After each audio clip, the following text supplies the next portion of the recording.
Hey, it's Jess here at WAXON Studio, coming at you from a very awkward table angle, because that's how it is sometimes in an art studio. This is a short video to tell you about these amazing hand-carved wood blocks. These are being carved for us in a sustainable, reclaimed way in Missouri. And I just wanted to explain a little bit about how they're used, because we've been having some questions. The cool thing about these is that they are designed specifically for batik. They're not textile stamps. They're not supposed to be used with inks or dyes in any other block printing method except batik. They are designed for batik specifically. Here at WAXON Studio, I use 100% beeswax, and I use one of these deep fryers, electric deep fryers, that has a temperature gauge on it. So I know exactly where my temperature is at when I'm doing this style of beeswax batik.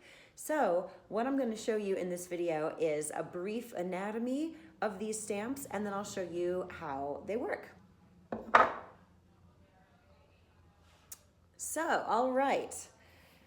The first thing you need to know about these stamps is that there is a triangular handle shaped because when we dip in the hot wax, we need to do a powerful flick movement to get the excess wax off before we can kiss right down onto our fabric. And if you do this correctly, of course it takes some practice, but if you do it correctly, you get a perfect delivery of beeswax onto your fabric, and the stamp isn't too dry, it isn't too wet, it goes all the way through the fabric, and that's what we're going to be looking for to see, is to make sure that the stamp goes all the way through the fabric. So I'm going to demo for you on this custom piece here. It is an Etsy order, so I hope I don't mess it up on camera, but what I'm going to do is I'm going to wiggle my hand-carved wood block in the beeswax up at the top where it's hot. Then I'm going to give a quick flick, and then I will press down onto the fabric, and I can go right again. I can go right away again. A little wiggle, a little flick. Make sure you're placing it where you want it to go, and right up. We'll do one more on this shirt. I'm just moving my resist form inside. It's a very fancy laminated old sign from when I first started the business. I'm gonna be going over the hem on this one, so I'm gonna make sure to press extra hard. A quick flick to remove the excess wax, and then I kiss it down. Voila! So before we turn it over, let's just examine the inside. As you can see, the wax went all the way through, and it's a perfect stamp. So that is lovely results, and possible when your carvers know what they're doing, and they are carving into the end grain of specific types of wood, because the porosity, the size of these basically like open straws in the stamp, really matter. The depth that it's carved to really matters, and the spacing of the design really matters. So you can't just stick any old textile block into beeswax and expect to get a nice result. Our carvers are making them for us because they too are batik artists, so they know what they're doing. There we go. So I'm going to show that again on the back of the shirt here. I'm wiggling my block, and here I'll put this brand new block here in the foreground. Nice. Wiggling the block in the wax. I'm giving it a nice strong flick. I'm placing, and I'm stamping.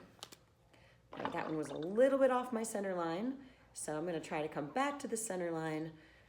You know, art's a human-made thing. We're not trying to look like a machine did it. Perfection has no place here in the world of wax resist dyeing. One last one, flick, nice press. I'm pressing extra hard because I'm on the hem. Voila. So now I can take my resist out, and I can turn my work inside out, and I can check and make sure. The most important thing is that I can see that all of my designs went all the way through my fabric. So this is ready for dyeing now, and this is all easy and possible because of these specialty hand-carved wood blocks. So I appreciate you watching, whether you've already bought one or you're considering buying one. They're handmade, they're an investment, but they will last generations if you're careful with them. Another question that we have usually is, well, how do I clean my stamp? After I'm done using it, I just shake off all the extra wax.